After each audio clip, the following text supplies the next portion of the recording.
Hello and welcome back to the TheDropOutDragon. Today we're going to be looking at the Twin Prince's Greatsword. Now here's the stats of the character that I'm going to be using. You can pause it here real quick if you want to look.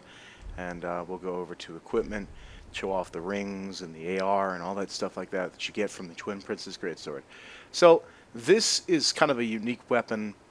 Probably one of my favorites of the great swords. It allows for a little bit more pressure than maybe the other ones. We're going to go ahead and cover its moveset real quick. Typical great sword moveset there. Not really great R2. I don't use the R2 a whole lot. Though it is a horizontal sweep, it rarely catches people due to the fact that people can roll so quickly in this game. What makes this weapon unique is the sword arts. So you get this laser beam with the R1, which is very effective. I really wish that maybe the Moonlight Greatsword had something like that instead of what it does.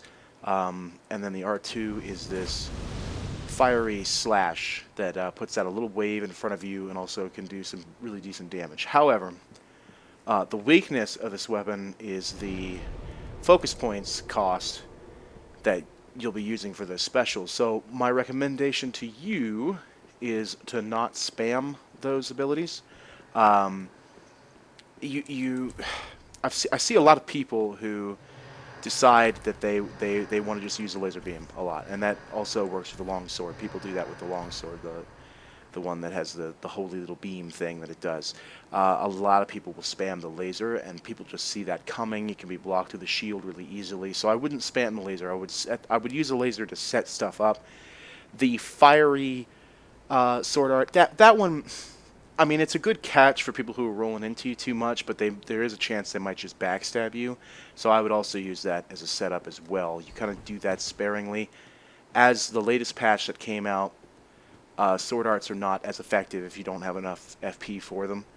That's the blue bar there. If you don't have enough FP for them, which means I've got about 4 or so sword arts in me before it starts to really dwindle down to like no damage and not worth it, or it won't fire a beam. So there's that. So just try to keep that in mind. Use it sparingly. The thing about this weapon is that despite the little gimmicky sword arts that it has, I mean, it's just a great sword at the end of the day, and it's an infused kind of great sword, you know, in of itself. It already has that kind of damage. So you'll be playing it with, you know, the idea that it's just a regular greatsword that happens to have some, you know, better sword arts. That's kind of what it is. I mean, it's good for chip damage, that kind of thing, but it's, you know, we got another, we got a Cestus hero, so I'll go ahead and punish right there. Go ahead and punish that. Say no, ain't having it. Good catch on the roll there. So you have to kind of set it up. He's gonna do it again, and he's gonna get annihilated. So. There you go. Just kind of get in their face about it. The problem with greatswords is they don't have pressuring ability. A lot of weapons of the game have really good pressuring ability. This, you know, greatswords do not. The running attack for greatswords isn't very good. The running attack for greatswords and the rolling attack for greatswords, they're just not that great. You'll catch people off guard by its range, but its slowness is, against a good player, it's going to be very difficult to actually hit them. So remember that when you're doing running attacks and things like that. So what I try to do with greatswords is kind of bait them out. I covered this in my Claymore discussion, which was less a review of the Claymore and more about the greatswords in general and my problems with them is their inability to pressure, as opposed to maybe Dark Souls 2 where you could just running attack spam. I guess it's a good thing that we're not all relying on one attack. However, all greatswords will be used in the sense they're going to be waiting for people to get into them so they can hyper armor right through everything that they got, because you will do damage. Even though I'm not using an infusion build or anything like that, I still will do damage with this weapon, and it will be enough to keep them out of my face. I don't mind that at all. So I'll go ahead and catch him there. No catch there. He's going for Sacred Flame, which is interesting. The only reason I have it equipped is because that old glitch that we all used to laugh about that got patched out. That's no longer around. He's using Astora's, which has that rolling attack that can't be parried, so you have to kind of be careful about that. We'll go ahead and use the laser right there, but he hybrid through it. Good for him. The laser in of itself doesn't do a whole lot of damage, but if you can connect it with the laser and the blade, you're doing good. See, now he's looking for the laser. He's looking for it, so you have to be a little bit careful. He's waiting. I feel like the greatest weakness of a greatsword is perhaps other greatswords and or ultra greatswords, because they can kind of outtrade you. Especially this one, the Mira will outtrade you really well. Go ahead and use an Ashen Flask here. The Mirror will outtrade you really well. Most of the Ultra Grades will outtrade you, and it's kind of hard to have a weapon that's, you know, clearly intended for hypering through things and trading with people. It's a little difficult when they outtrade you almost 100% of the time. Other weapons, not so much, because in order to do serious damage, like with the faster weapons, I mean, other than, unless we're talking about the Karthus, chances are you will do more damage because you hypered through the first R1 and then got your second R1, and they did not. Chances are. But when it comes to other weapons with hyper armor, they might get their second. You might also get your second, but they're still doing 2 hits from an ultra grade sword that they probably buff, so you're in a bad way. I would say it's very difficult to fight other slower weapons because they're doing the exact same thing as you. They'll also play it kind of passive, which is a little bit difficult to deal with when you have a weapon that doesn't pressure too well. Now this guy can't parry. Do a little chip damage there. He's waiting. He's like, okay, I got my shield up. He's probably thinking I'm going to spam the laser beam. That's why you got a shield out. You know, not a bad plan, but I'll go ahead and hit him there. Didn't get him in the roll. I try for roll catches with weapons like these. He's going for a sword art. No backstab for me, but I broke his guard. So I'll go ahead and finish him off right there. You gotta be really careful when you're coming out of rolls. Don't put your shield up. When you're coming out of rolls, even on a panic, you gotta keep your hand off of that shield. That shield will kill you.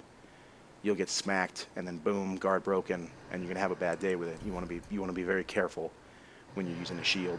I had the shield on my back for like emergencies. The reason why I'm using this two-handed is I feel like it's just better that way. I mean, I'm taking advantage of the sword arts, taking a better advantage of the weapons hyper armor.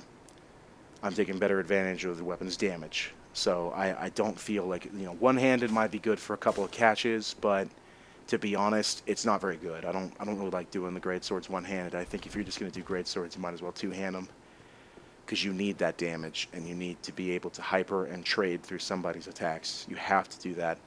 And I find it a little bit easier to catch people two-handed anyway. So that is the reason for that. So, I mean, I can't really think of anything like a major to say more about this weapon. So I'll go ahead and talk a little bit about what's been going on with me. I know I haven't uploaded anything in a month, and I've streamed very little. One of the reasons is the heat right now. Summer is coming in, and it's coming in hot, really hot. I don't like running my equipment when it's that hot in the house. You know, I don't have a very good AC. It breaks down constantly, has other issues. So I'm having trouble with that. He caught me. That was a good catch. But I'll go ahead and catch him trying to backstab me. But see that trade right there? That was a bad trade, but I'll go ahead and get a backstab real quick. So we'll try on the wake up, by the way. We'll try to do the fire attack and see if we can catch him. There we go. Nice little catch. It's a good wake up. The sword art. It's a very good wake up, I think. Some other people disagree, but I think if you time it right, boom, you got him. So back to what I was saying. It's very hot, and I get really uncomfortable when it gets hot. My equipment gets very uncomfortable when it gets hot. I have one laptop that I record off the PS4, and as you guys already know, PS4 is like a space heater in of itself. And then I got this laptop that's just heating, and I would just hate for something to go wrong, because that would really cut into the budget that I have, you know, for my apartment, and I wouldn't want to do that. But as things kind of cool off a bit, I'll be returning to doing things. I want to record stuff because I can do that like really early in the morning. I can also stream really early in the morning, so I'm going to be kind of shifting over to the morning. I'm in Mountain Time, by the way, so if you need that time zone, there it is. But I'll be trying to do those things when it's nice and cool instead of waiting towards, you know, the afternoon when it's hotter than hell. I have this giant window that the sun comes through. I'm thinking about getting some blinders for that and be like, nah, no more sun. I've already got shutters on it, but they're not like, you know, big and thick. It doesn't really do anything. So I'll have to get some new ones and hope for the best. So that's what's been going on with me. I apologize if some of you guys are excited, thought I was like, super into the game right now. Another thing this is kind of a warning to a lot of people. This game is very simplistic, compared to the other ones, I think. And it's really easy to burn out on it. So I would suggest, taking some time, play some other stuff. That's what I've been doing because I don't want to burn out on this game. We have a long time till we get a good Souls-esque. So if you're like really into Souls, you got to be really careful. You got to be really careful not to burn out because you can't really tell if you're just burnt out on this game or maybe it's just games in general, or maybe the game you think the game's bad. There we go. We got a really bad hit right there, but I'll trade with him because he wasn't thinking about it. Let's see, it's kind of difficult to get in the face of somebody who has hyper armor, so you have to be careful. Though I am glad, ultra weapons in this game are actually pretty good. He's going to go for a backstab. He's not going to get it, but he will get that R1 catch, which is good for him. Good for him. Go ahead and throw a firebomb, and I'm going to trade with him. You can bait people out with items, just remember that.